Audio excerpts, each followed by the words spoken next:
My next guest, who is Shivani Dave. She is a journalist and a presenter at Virgin Radio, just down the corridor. Good afternoon to you, Shivani. Good afternoon, Julia. Thanks. You know my pronouns are they, them. How are you doing? Yeah. Thank you for telling me your pronouns. I use correct grammar.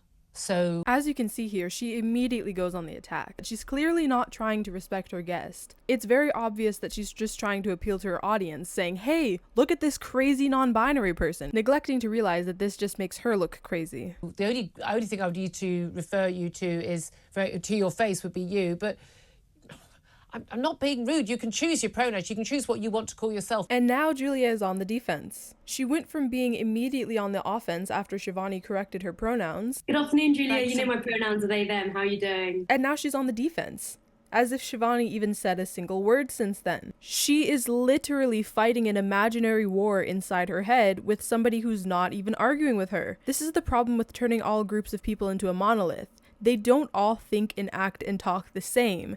In fact, you can end up changing a lot of minds if you actually treated people like individual human beings, rather than argue with them over arguments that have not been made. There are plenty of crazy people on both sides, but you might as well let them expose their crazy before you start looking crazy yourself for fighting with no one. But you don't get to require me to use incorrect grammar and factually incorrect things. You're not a plural. Now, this is a statement that I fully agree with, and you shouldn't compel anyone to use any sort of speech. However, this is not what Shivani said, and likely not what Shivani's doing, as you'll see in just a few moments. You're a one person, and you're a female person, so I will use she and her. Thank you very much. Do what you like, I guess. Well, there you are. You didn't need to tell me then, did you? Did you catch that? Julia's guest does not seem to actually care what they are called. It's purely a matter of preference, and we're all allowed to have preferences. As for me, I would prefer to be referred to by she and her. Those are the pronouns that I prefer. I also prefer the adjectives smart and intelligent. However, people may refer to me however they like. I do not own a pronoun, I do not own a noun, I do not own an adjective. But I have preferred ones, just like Shivani does. It's also interesting that when Julia does not get the crazy reaction that she clearly expected, she instead becomes the crazy herself, by becoming immediately antagonistic and saying, I guess. Well, there you are. You didn't need to tell me then, did you? Likely trying to get that crazy reaction out of Shivani, who does not provide this to her. Maybe I'm just making sure people know in case they're watching and they want to refer to me respectfully. Is it disrespectful for me to use correct factual grammar? It's not incorrect or unfactual grammar to use singular they them pronouns for an individual. And Shivani is entirely correct on this. It is not grammatically incorrect to use singular they them pronouns. Singular they them is commonly used when the identity of a third party is unknown. However, when the identity of this third party is ascertained, it is common practice to revert to he or she pronouns. This is not because it's grammatically correct, but because it is less confusing for the listener. You'll find that something that all people who say they will never use they-them pronouns for an individual have in common is that they have all used they-them pronouns for an individual and will continue to do so. It is just a feature of the English language and not something to get worked up about. But we're here to talk about the cast review. Yeah, but you chose to bring it up. And it was a quick correction that you could have expressed your disagreement with just as quickly and moved on. However, you continue to draw it out because you wanted to get that crazy non-binary clip, which you did not end up getting. Instead, what we have is a crazy Julia clip.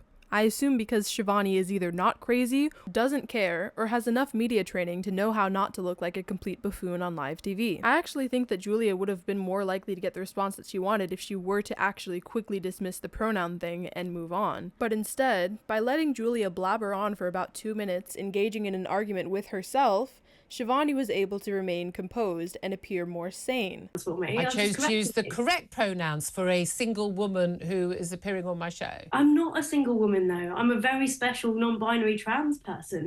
In case anyone watching this has absolutely no sense of humor, this is a joke. You don't need to find it funny, but in order to have a sense of humor, you need to be able to know what a joke is and what isn't. This is a joke. As you just pointed out, I didn't really just point understand that out. from the crowd. I didn't just point that out. I introduced you as a journalist and a Virgin Radio presenter.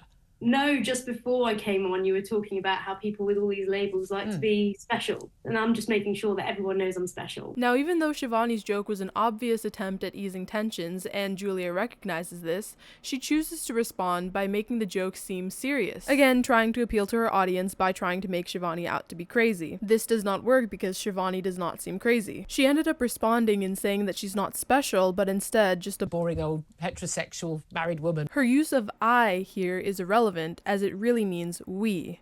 Hey audience, we are normal, right? We are normal heterosexual married women, aren't we? Or something along those lines. Obviously not all of them, but...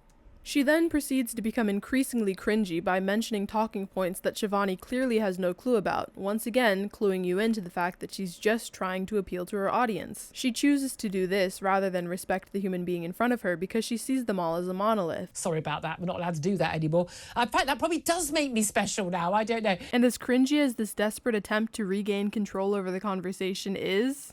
it worked. It worked on the commenters who, upon hearing a talking point, immediately begin spouting some of their own. The actual topic of discussion completely went to the wayside, and they did this on purpose. You can tell by the way that they titled the video that this was the intention. The intention was never to bring more attention to Cass. It was to create more division and to completely disrespect their guests. The rest of the show is a whole lot of Julia trying to get a gotcha moment for Shivani, and Shivani just responding as a normal, sane person would. Well, as sane as you can be while identifying as non-binary. However, because of the priming that Julia did at the beginning of the show, all of the comments are on her side, and all of them call Shivani insane. This perception of Shivani's sanity has nothing to do with what Shivani said in the show. However, due to all of the talking points that Julia sprinkled in throughout the show, all of the commenters were quick to latch on and parrot some of their own. This is similar to what happened during the Kyle Rittenhouse trials. The YouTube channel Think Before You Sleep has a pretty comprehensive video about the topic. I'll link it in the description below. Allow me to give you an example that I learned from an advertising class.